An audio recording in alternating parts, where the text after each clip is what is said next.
Okay, good morning everyone, and Chazak. Thank you for joining us on this beautiful Tuesday morning as we are studying together Parashat Ki Tissa. And our Parashat begins, and if you all have a Chumash, please open it up to chapter 30. Chapter 30, Pasuk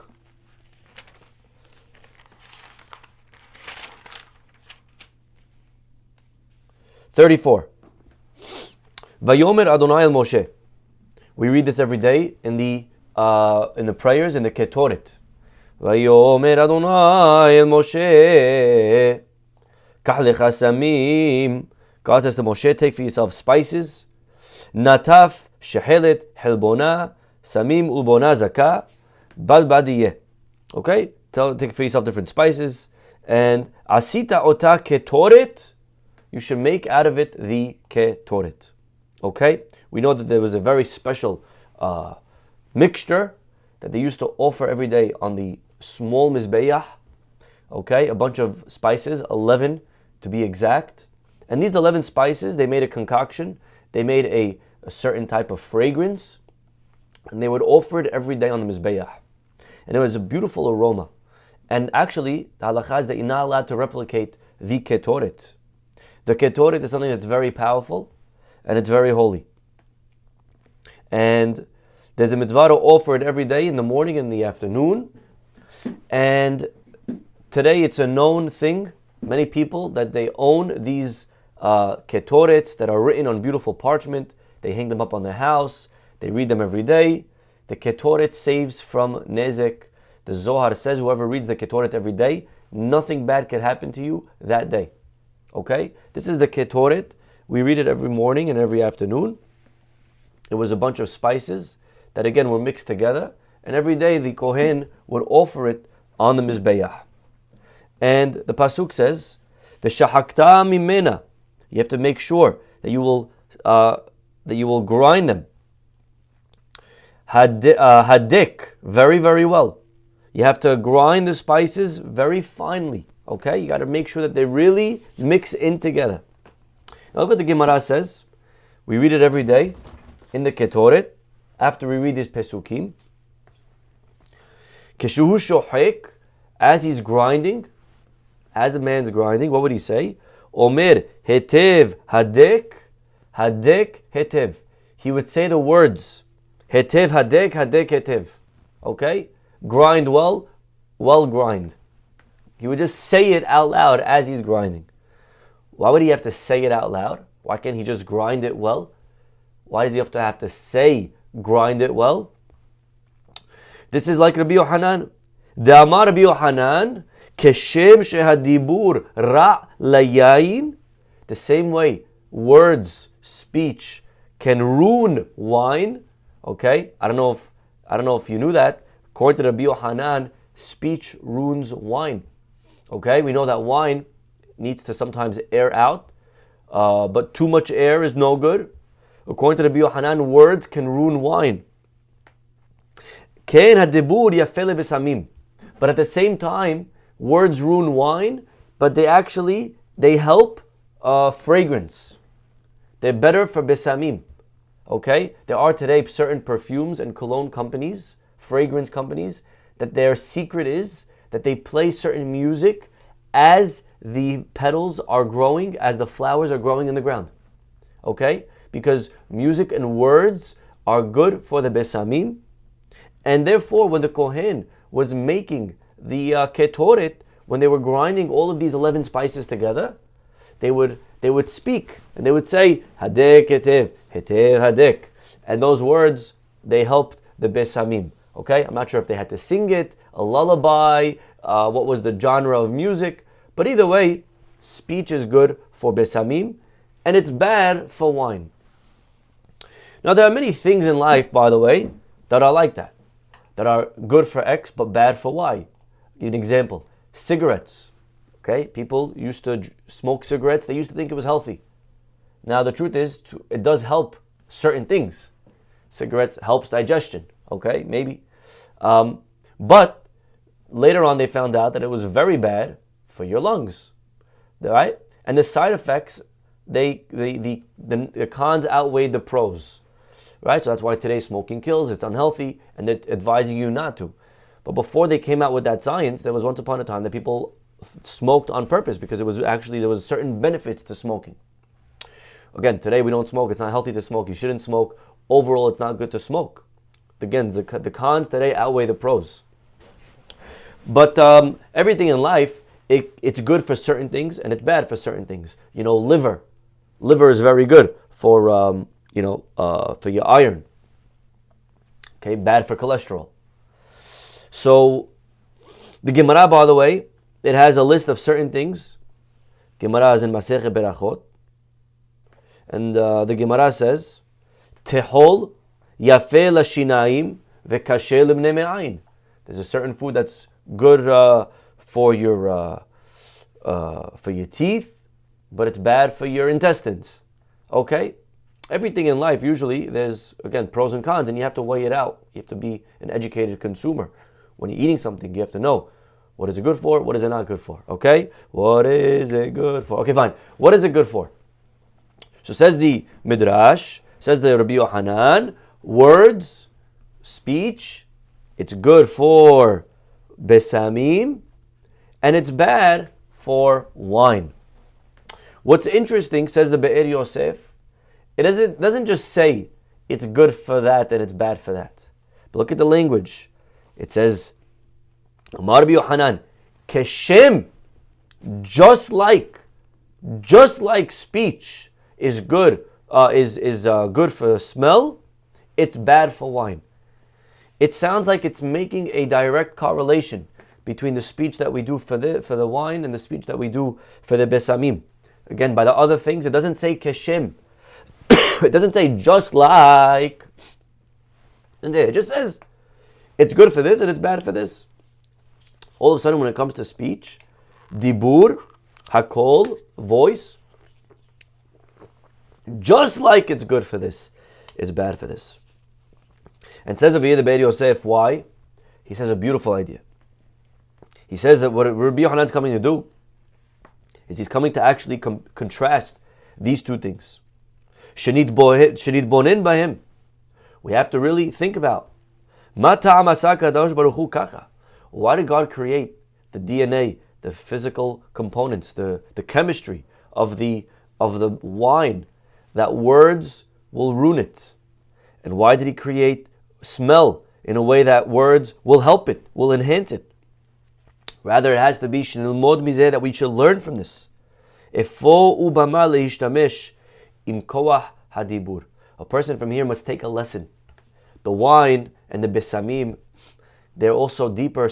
They're symbolic of something much deeper. What they're hinting to is, we know wine is from the physical senses of this world. Yeah, taste. It's one of the senses. A person likes wine, they drink wine. Smell is a very spiritual experience. Smell is something that reaches not the body but the soul. That's why we, on Saturday night, when we do Havdalah, we do a few berachot, we do gefen, then we do besamim. We smell. Why do we smell besamim on Saturday night? So the rabbis explain, because on Saturday night, the soul, we know on Shabbat we get an extra soul. So since that extra soul is leaving, so the remaining soul is lonely, so to comfort that soul, we inhale. We take a smell of something nice in order to, so to speak, bring joy to the soul that remains here. So smell is something that is spiritual. And taste is something that's very physical.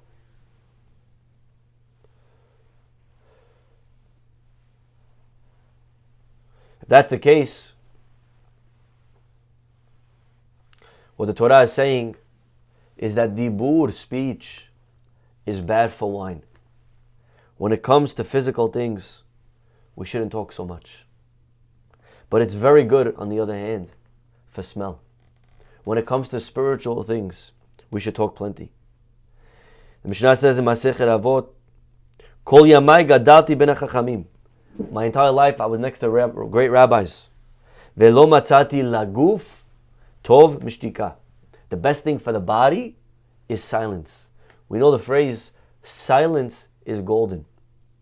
Silence is great. But with everything in life, we have to remember that there's a balance. Silence is good for some things, but actually for other things, it's not good. For other things, you should speak. Laguf, for the body, tov shtika. For the physical, mundane, for nonsense, this world, a person should stay quiet. A person shouldn't talk too much about cars, about physical, about money, about people. Don't talk too much about things. But when it comes to spiritual, when it comes to smell, when it comes to the besamim call is very beneficial. Over there you should talk plenty. And that's what we learn from the Ketoret. That's what we learn from the Hadek Hetev and the Hetev Hadek. That sometimes in life a person has to know not to keep their mouth shut, but they also have to know when to open their mouth. Sometimes I got to speak. It's not always good to stay quiet. It's important to know when to stay quiet. When? When it comes to physical, when it comes to nonsense. But when it comes to spiritual, when it comes to the Torah, if a person's in a class, they're supposed to talk Torah. You're sitting at the table, you're not supposed to have a silent meal. Come to my Shabbat table. Talking the whole time. Very loud meal. Not because we're yelling. Very loud meal. Why? Because we're engaging. We're engaging in Divrei Torah, ideas, bonding, connecting. That's a very beautiful way to talk. That's a very beautiful way to spend the meal. So when it comes to speech, speech is not a yes or no, but speech is a question of when. The truth is, we know already, we know this lesson from the Metzorah. Remember the leper? We're going to read about it in maybe a couple of months. The leper is a person who he speaks too much. He's a peddler. The pasuk says, "Lo telech rachil be'amecha." You shouldn't go peddling. You shouldn't spread gossip. Some people, they're garbage men. They take garbage from this person, they share it with that person. They take garbage here, they share it there. You heard what happened. You heard about this. I heard they're getting divorced. I heard they're fighting. I heard he cheated. Right? Some people like to talk about other people. And that's a rechilut. You're just spreading. You're a garbage man. You're peddling information from one person to the next. In the Torah's time, people used to get punished for gossip with tzara'at, leprosy. It was a certain discoloration on the body or on the house or on clothing. And the person had to go into quarantine for 2 weeks. And he learned his lesson. He understood, don't isolate people. Look what it feels like to be isolated. And he sits alone by himself for 2 weeks. At the end of these 2 weeks, the leper has to bring a korban. And part of his korban is he brings a korban of birds. Not bird, but birds. 2 birds. One of the birds, he kills. Right? He kills the bird. But the other bird, actually, he sets free. And that's part of his korban. Part of his therapy is for him to kill one bird, but to actually let another bird live. What is that for? Why are you taking a bird to only set it free? If you're going to set it free, just let it stay free. The other bird, I understand, you need to take it to kill it. But why are you taking a bird to then let it go? But birds represent chatterbox, tweeting, talking. That's what birds do. Tweet, tweet, tweet, right? This man, he has a problem. This guy is a tzara'at. This guy is a chatterbox. This guy speaks all day, talks nonstop. So we tell the guy for 2 weeks, we want him to sit and think. We want him to come out of the quarantine, understanding danger of words. The danger of words, what your words could do to people. So we tell him, come, sit, talk, think. Think about your talking. Think about your words, how dangerous they are. Now the guy comes out after 2 weeks. What's the moral of the story? What does he realize? If he walks away thinking speech is bad, that's not 100% what we want him to take out of this. Because like we said today, speech is not always bad. Speech is bad for physical things. Divrei Torah, person's supposed to talk a lot. You should know that Chafetz Chaim, he wrote a book on gossip. The Chafetz Chaim was known to be a big talker. Anytime he was in a setting, he would talk. I say, wow, for a rabbi, you talk a lot. The Hafetz Chaim said, yes, because I want people to realize that the point of my book is not that you have to become a mute, not that you have to stay silent, not that you can't talk ever. The point of my book is to make sure that you talk the right things, to stay away from speaking harmful things. Speech is bad for physical, for nonsense, for gossip, but to talk about Torah, Hidushim, spiritual, uplifting people, that's a beautiful thing. And so what do we do? What do we do? We tell the Metzorah, bring one bird and kill it. Get rid of bad speech. But the other bird, this form of speech that's very good, let it live. Send it away. One speech you should destroy, but there's certain speech that you got to keep. You got to keep. Beware of the dangers of Lashon Hara. Beware of talking gossip, of spreading bad stuff, of talking nonsense. Right? Laguf, shtika is great. For wine, for physical, wine is damaging. Words are damaging. But for spiritual, for besamim, let it live. Talk a lot. And that is something that we need to learn from the Ketoret. The story is brought, by the way, about a peddler. Look at this. There was a story of a peddler who was going around selling. He was selling in towns that were close to Tzipori. He used to announce and say, who wants life? Amar lo, tenli. One guy came and said, I want life.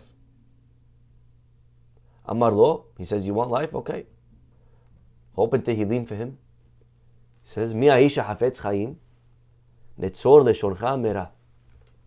He says, you want life? Opens the book and says, the pasuk in Tehillim. Who wants life? Mi ha'isha hafetz chaim. By the way, that's where the Hafetz Chaim guy is named from this pasuk. Who wants life? Netzor leshoncha mera. Keep your mouth away from bad. Amar Rabbi Anai, when he heard this peddler quote this pasuk in Tehillim, he says, Kol yamai iti koreh pasuk zeh. My whole life I read this pasuk. Velo hayiti yodeya hechan hu pashut. I never realized how simple this pasuk is. Ad sheba rochel zeh ve'odio.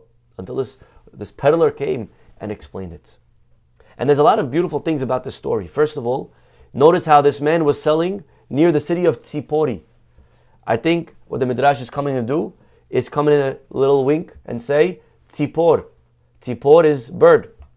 Birds, Tzipori, Tzipor, birds, that's what they do. They talk. This man is a talker. He's a rochel. He's a peddler. But what does he peddle? What does he peddle? He peddles beautiful hidushim. Mihaisha hafetz chaim.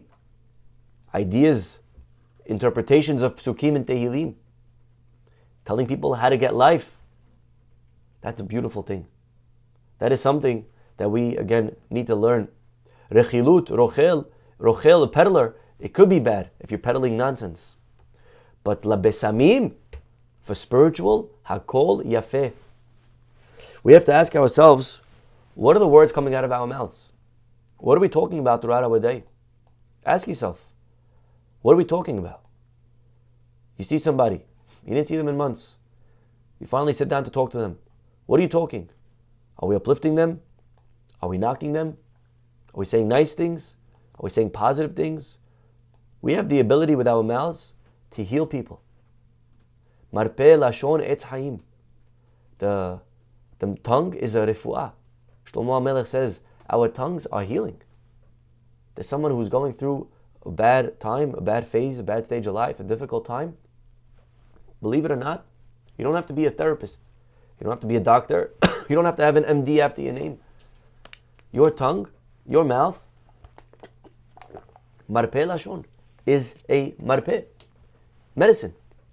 Sometimes words. Sometimes, we could just tell the people around us how much we value them.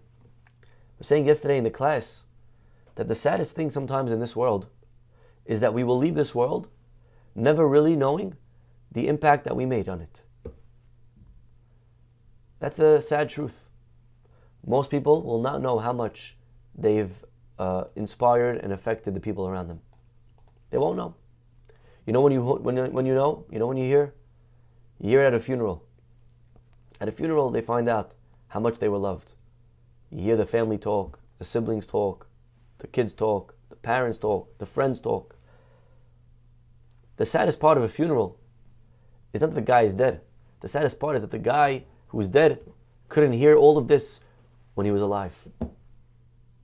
We have such a power, ability with our tongue, with our mouth, to tell people how much they mean to us. How much we admire their parenting. We admire whatever they're good at. You're selfless, you're very humble, you're very passionate, you're very this, you're very that. Tell them. Instead, what are we doing? We're telling them what they're not good at. What annoys us. I don't understand. Why do you have to always do this? Why do you have to always do that? Why can't you this? Why can't you that? Look at them. And so the words coming out of our mouths, if we count them throughout our day, and we don't mean to hurt them, but what do we end up doing? We end up speaking so many toxic words, so many ruining words, so many destructive words.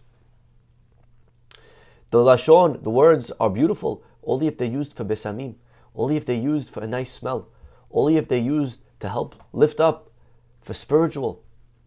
We cannot talk with yayin, degrading, putting down, words that destroy people.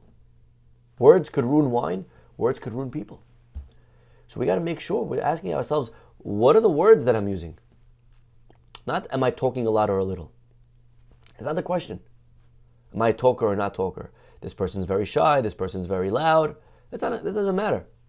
What matters is, you're loud on what? What are you loud about? That's a much more important question.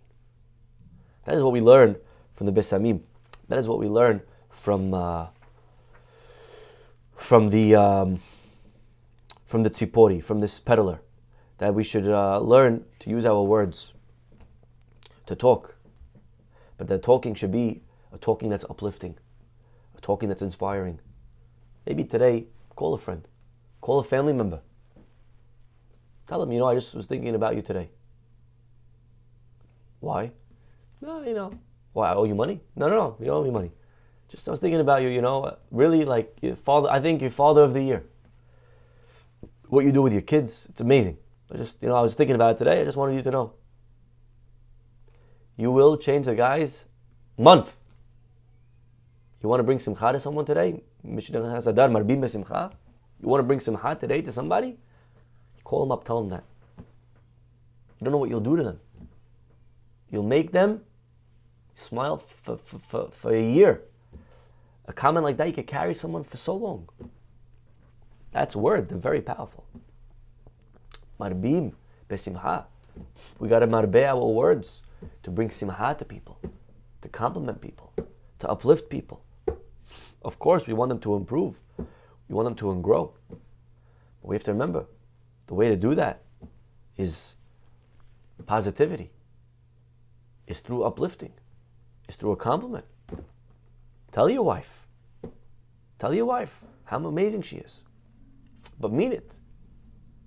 Tell your husband how amazing he is, and mean it. Find something amazing about them. Find something amazing about your friend, about your kids. Yes, they're a lot, and they're difficult, and sometimes we feel like we want to just run or do something even crazier than that, Chas v'shalom, right? Sometimes we feel like, I can't do this, I'm not cut out for this. So X, Y, Z, it's all true. But there's also something beautiful about them. And we got to say it. We cannot wait till it's too late. There's no reason, Chas v'shalom, to wait for when they can't hear it.